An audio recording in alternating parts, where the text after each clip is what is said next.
Deep waters don't always hide deadly secrets. Sometimes the danger is in shallow waters. A father enters murky waters in Australia without worrying about predators, but he pays the price for his irresponsibility. A 16-year-old skips school to go spearfishing until one day a tiger shark crosses his path. All this and much more coming up now. On the beaches of Israel, the only shark species commonly found are dusky sharks and sandbar sharks. At first glance, they may look similar, but they differ in important ways when it comes to behavior, habitat, and appearance. Dusky sharks can be dangerous, though attacks are rare. Sandbar sharks pose a very low risk and tend to behave more calmly. Overall, encounters with humans are uncommon and rarely result in attacks. Sandbar sharks don't grow very large, usually reaching between 2.5 to 3 meters in length, while dusky sharks can reach around 3.5 meters in larger cases. In Israel, there had only been one recorded shark attack on a human back in the 1940s. However, with global changes and the growth of large industries that has begun to shift, these animals are being seen more frequently near humans. Warmer waters appear to be attracting sharks with more tropical tendencies, especially during the winter. Because of this, some beaches around the country remain closed during that season as a precaution, reopening in spring and summer when conditions are calmer. In Petah Tikva, Israel, there then reports or history of unusual shark encounters. It was considered a safe area. However, a large number of fish died in the sea for unknown reasons.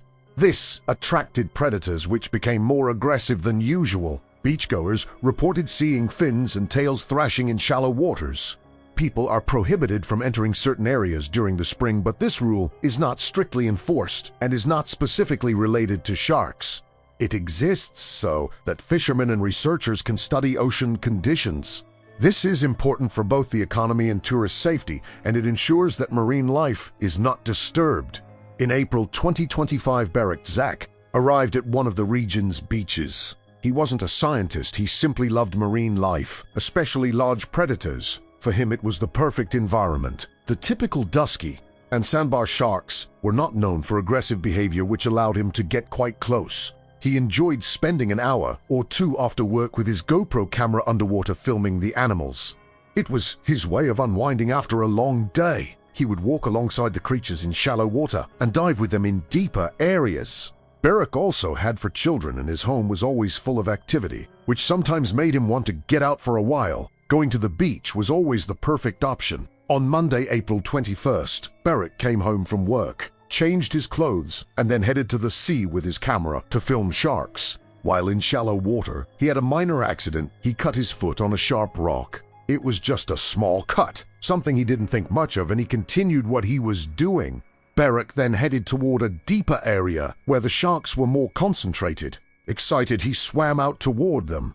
When he arrived, he saw a few sharks dispersing, but he knew they would return. There were plenty of fish in the area, making it ideal feeding ground. Minutes later, the creatures came back. There were around 13 or 14 sharks, including some large ones. But the man wasn't intimidated. On the contrary, he saw it as the perfect situation, exactly what he had hoped for. His camera was attached to a pole which he also used to keep the animals at a distance. But on that day, they were moving toward him more aggressively than usual. Slightly bothered, but not alarmed, he continued filming, never imagining something worse could happen. He didn't realize that his ankle was releasing a small amount of blood, enough to attract the sharks.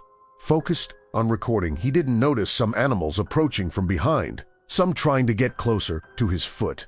Barak made a sudden movement and surfaced, but that motion was strong enough to agitate the animals, which were already unsettled by the scent of blood. And then something unprecedented happened, an attack. One of the sharks bit the man, who screamed in disbelief. A fisherman a few meters away heard it and steered his boat toward him. However, before he could reach him for a rescue, Barak was pulled under in a single motion and disappeared. Apparently, that initial bite was enough to cause serious damage. The water began to turn reddish, attracting even more animals. Suddenly, multiple sharks and other fish surged in at once, ranging from smaller ones to large, dusky sharks, all of them attacking the injured man. Barak surfaced several times, screaming that he was being bitten, but the force of the animals kept dragging him back under. The water became chaos. Beachgoers later said they witnessed the attack, but couldn't tell how many fins were in the water. There were too many. Barak appeared one last time, letting out a muffled scream before disappearing for good. When the fishermen arrived, it was impossible to help. The animals were in a frenzy and nearly capsized the boat. He had no choice but to back away. 15 minutes later, the beach was evacuated. Authorities arrived with jet skis, drones, and helicopters. The search was intense, involving both rescue teams and local residents. But nothing was found except the GoPro pole left on the sand. 2 days later, on April 23rd, the body, or what remained of it, was found about 1.5 kilometers away. Police did not release details, only stating that very little remained. The body had been almost entirely consumed.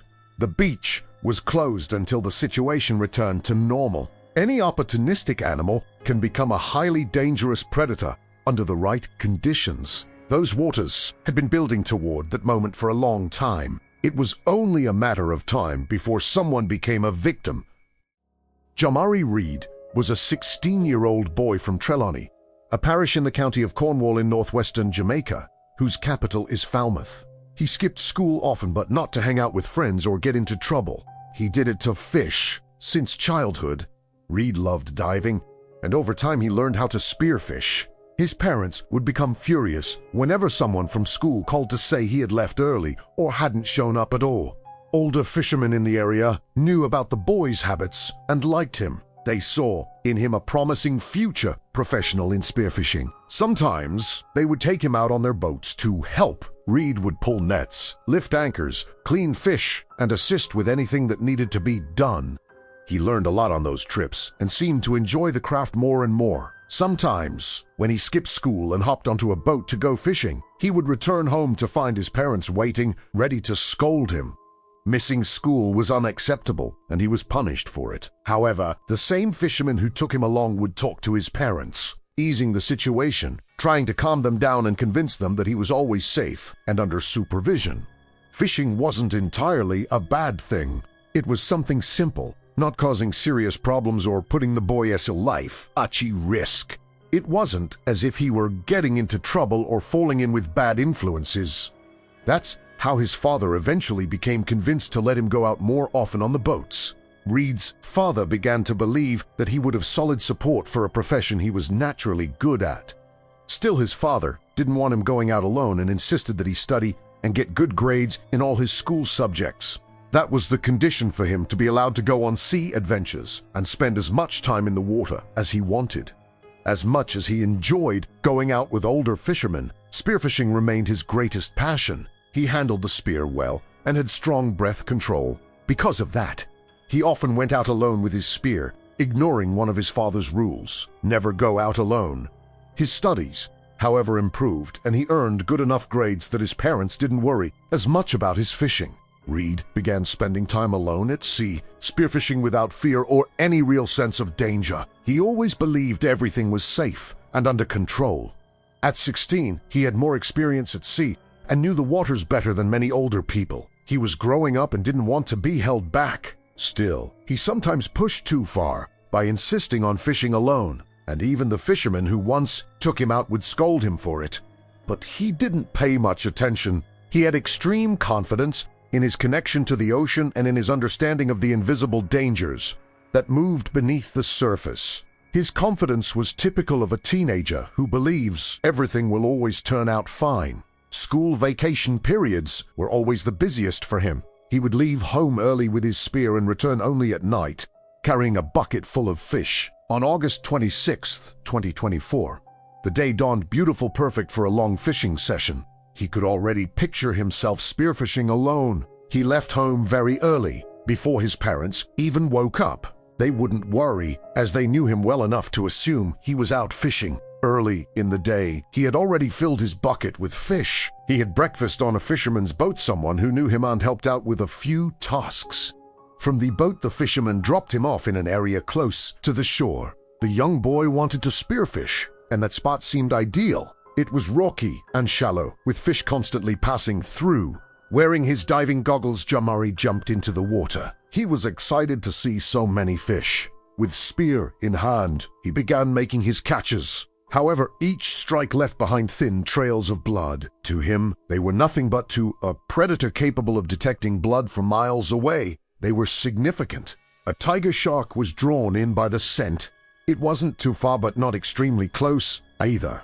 Unaware of what was approaching, Reid placed the fish on a dry spot and dove back in. He spotted a large fish and decided to go for it. He could already imagine the older fisherman congratulating him on the catch. The thought thrilled him. He had to catch that fish. Jahmari dove deeper, staying calm and focused. He needed silence, no sudden movements, so he wouldn't scare it away. But he wasn't the only hunter. The tiger shark knew there was a large prey nearby and swam quickly, ignoring the smaller fish. The blood had sharpened its instincts for something much bigger, now close to Reid but behind him. In a blind spot, the shark approached slowly and, like a skilled predator, went undetected. When it was finally close enough to strike, it moved fast. It surged forward with speed. The boy barely had any idea what was happening.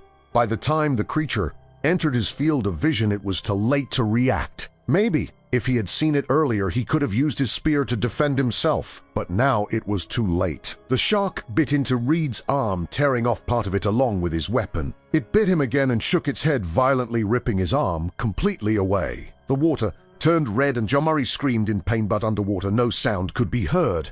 The shark then seemed to pull back slightly. The boy tried to react, tried to swim up for air, but he was too weak. The light from the surface was now out of reach. Though still alive, he was barely conscious. Then the shark returned. It seemed to Nerly what was happening, that these were the boy-si final moments, and now it would finish the job. This time, the beast clamped down on Jahmari's head, dragging his entire body into the depths, where it would feed. In the deeper waters, Reid was decapitated. Though he was no longer conscious, the chaos of the attack had already taken his life. Thankfully, he did not feel pain for long. It's nearly impossible to say what ultimately killed him: blood loss or drowning. The day went on, and without anyone noticing, young Jahmari never returned home. Boats passed through the area where the attack had occurred earlier, but nothing seemed out of place. Later, some spearfishermen arrived and noticed someone's belongings near the rocks. A man who knew the boy recognized the items and realized something was wrong. His bucket was full and left behind, which was very unusual. He spoke with other fishermen, and together they went to Reid's house to speak with his parents. The boy wasn't there either, and his parents grew worried. Throughout the rest of the day, fishermen, family members, police, and half the town joined the search. That night, they continued using spotlights. The next morning, a group found Jahmari's remains on the beach. His father heard the terrible news and ran to the location, only to see his son's body in pieces, without an arm and without a head. He screamed, cried desperately, and collapsed right there on the sand. Residents helped carry him away, but it was too late. The man became so ill he had to be taken to the hospital, where he was sedated and remained for 24 hours. When he was released, he learned that other family members had already taken care of the body and were organizing the funeral. His mother was devastated and was only spared hospitalization because she was not allowed to see the body. Jahmari's parents were spared the bureaucratic burden, and the boy was buried in a traditional ceremony attended by the entire community that knew and loved him. In honor of Reid, several boats went out to sea, carrying everyone who had known him. They cast his few belongings, including one of his spears, into the ocean, letting them sink beneath the water. The boy lived and died where he loved most, in the sea, doing what he loved. When we think of Egypt, we usually picture pyramids, camels, and deserts, often forgetting that the country is home to some of the most stunning beaches and extraordinary marine life, perfect for divers exploring its reefs. Gianluca Di Gioia was an Italian working for the European service of a diplomatic body present in several countries across Europe. He traveled frequently, and his wife often accompanied him. Traveling across the continent was part of his job, and for someone with an adventurous spirit, it suited him perfectly. He always threw himself into making the most of his free time, engaging in all kinds of activities wherever he went. Anything involving sports, like hiking or diving, he was always up for. Among all sports, however, diving stood out as his true passion. At one point in his younger years, he even considered becoming a professional diver. Being able to travel constantly and enjoy himself whenever time allowed made him genuinely happy. At first glance, he looked much younger than he actually was. Though he was 48 years old, he could easily pass for someone in his mid-30s. He always made room for physical activity in his life, whenever possible. In December 2024, in Marsa, famous for its beautiful beaches in Egypt, Gianluca, his wife, and a group of friends were there on vacation. The trip was meant to celebrate his birthday. He had chosen Egypt himself as the destination. Everything about the place fascinated him, and he was thrilled to be spending time there. He also wanted somewhere new, different from Europe. In Marsa Alam they could enjoy a variety of activities and excursions. And best of all, Gian could dive and see fish found only in that region. After arriving, he and his friends checked into a hotel and decided to celebrate his birthday later. That evening, during dinner, they toasted and celebrated with delicious food and drinks. Gian also befriended another Italian named Jeppe Fapani, another ocean enthusiast. Jeppe mentioned he knew the perfect spot to see sea turtles, dolphins, and other marine life. Gian was thrilled and didn't waste time. He scheduled an outing early the next morning. The two men decided to go out alone first, and later Gian would invite his wife and any interested friends, since he would already know the route. On the chosen day, they rented diving equipment and took a boat from a local company. It was December 27th. While his wife and the others were doing different activities, the two of them began with snorkeling in a shallower area. This allowed Gian to get used to the water conditions before heading into deeper waters for the main dive.